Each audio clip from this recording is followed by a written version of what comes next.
estas mostras, neste caso uma mostra de cidade saudável, de vida saudável, tem precisamente esse objetivo: formar e informar.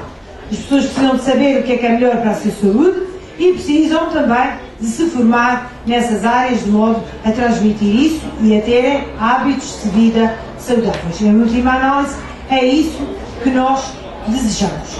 E exatamente por isso é que Ponta Delgada vai construir, e trago-vos isto em primeira mão, é de facto uma novidade, vai construir um roteiro de cidade saudável.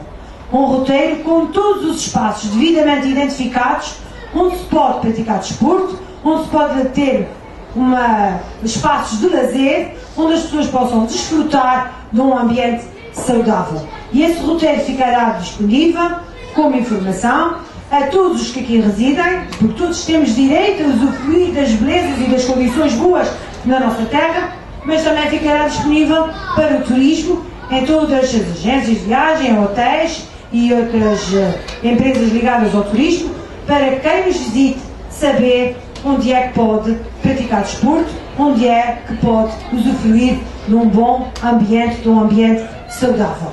Isso é essencial numa cidade como a nossa, que já está certificada internacionalmente como uma cidade ambientalmente correta, com práticas ambientais corretas, e também como uma cidade que já há vários anos pertence à rede portuguesa de cidades saudáveis.